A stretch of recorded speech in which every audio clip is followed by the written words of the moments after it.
तो क्योंकि वो 2019 सर, जो 2000 ये साल था 2019-20, उसमें सर मैंने हर एग्ज़ाम दिया, टेक्निकल भी, क्योंकि मैं बीटेक हूँ मैकेनिकल से। तो सर मैंने हर एक एग्ज़ाम दिया, टेक्निकल भी, नॉन टेक भी। पर सर 2020 में लॉकडाउन मेरे लिए एक बहुत ही अपॉर्चुनिटी साबित हुआ।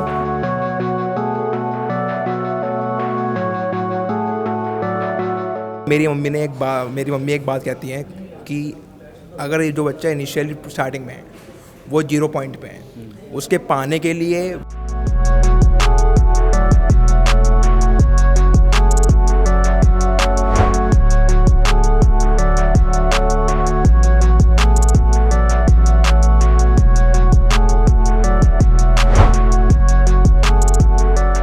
हेलो प्रशांत। Hello sir.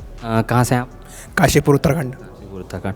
तो कौन सा एग्जामिनेशन क्रैक किया? IPS PO। तो आपकी प्रिपरेशन जर्नी के बारे में बताइए कि कब से आपने स्टार्ट किया और कैसे यहाँ तक आप पहुँचे उधर? सर मैंने 2019 में अपनी जर्नी शुरू करी थी। पहले मैं, क्योंकि मेरे पूरी फैमिली में सर सरकारी जॉब में ही है सारे लोग, तो एक इंस्पिरेशन थी पहले से ही कि मुझे गवर्नमेंट जॉब भी करनी है। तो ये था कि सर जो पहले से जो इतने भी लोग काम कर रहे थे वो टीचर्स थे, तो मुझे कुछ अलग करना था। तो इसलिए मैंने सर फिर देखा कि सबसे ज़्यादा रिज़ल्ट कौन ज़्यादा प्रोड्यूस करता है, तो मुझे पता लगा कि बैंकिंग में सबसे ज़्यादा तेज़ रिज़ल्ट से रिज़ल्ट आ जाते हैं। तो उसके बाद सर मैंने अपनी प्रिपरेशन उसी दिशा में मोड़ दी। फिर सर 2020 में सर लॉकडाउन आया, तो क्योंकि वो 2019 सर, जो 2000 ये साल था 2019-20, उसमें सर मैंने हर एग्ज़ाम दिया, टेक्निकल भी, क्योंकि मैं बीटेक हूँ मैकेनिकल से। तो सर मैंने हर एक एग्ज़ाम दिया, टेक्निकल भी, नॉन टेक भी। पर सर 2020 में लॉकडाउन मेरे लिए एक बहुत ही अपॉर्चुनिटी साबित हुआ, और उसमें फिर मैंने बैंकिंग की तैयारी शुरू कर दी। तो सर पहला मेरा जो मेंस निकला वो 2021 में निकला था, पर उस साल मैं 2.25 नंबर से कुछ ऐसे ही रहा था। फिर मैंने फिर से अटैम्प्ट किया, और 2023 में सर मैंने फिर से उसे क्रैक कर दिया। इस जर्नी में आपका गाइडली ने कैसे साथ दिया? सर गाइडली, सर एक टेलीग्राम ग्रुप्स बने हुए हैं, तो सर वहाँ से मुझे गाइडली के बारे में पता लगा कि जो उसके मॉक टेस्ट होते हैं बेस्ट होते हैं, कि जैसे जो एग्ज़ाम में आता है वैसे ही गाइडली प्रोवाइड करता है।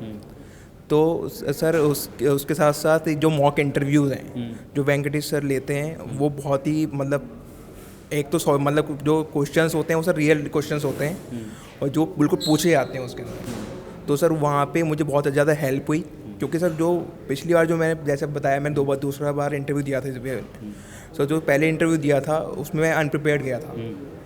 तो सर उससे प्रिपेयर होने के बाद मैंने अच्छे से इंटरव्यू दिया, और इस बार मैं क्रैक कर पाया। एक कोई टिप देना चाहेंगे जो आने वाले एस्पायरेंट्स हैं? सर मेरी मम्मी एक बात कहती हैं कि अगर ये जो बच्चा इनिशियली स्टार्टिंग में है वो 0 पॉइंट पे है, उसके पाने के लिए बहुत पूरी दुनिया पड़ी है। तो पहले से अगर हार मान जाओगे तो कुछ नहीं कर पाओगे, क्योंकि तुम्हारे पास खोने के लिए कुछ है ही नहीं, वो पाने के लिए बहुत कुछ है। तो सर मैं ये बात कहना चाहूँगा कि डरो मत, हर एक जो भी मतलब दिक्कतें आती हैं उसका सामना करो। जैसे सर मेरे फादर की तबीयत बहुत ज़्यादा ख़राब है, वो पहले से हैं। तो सर मैं उनके साथ भी जाता था, क्योंकि वो टीचर हैं, तो मैं उनकी क्लासेस लेता था, फिर अपना एक टाइम निकालता था। तो इसलिए मैं कह रहा हूँ कि जितनी भी डिफ़िकल्टीज़ आती हैं उसका सामना करो, और अच्छे से प्रिपेयर करो, और एक दिन ज़रूर सक्सेस मिलेगी। Thank you and all the best. Thank you sir.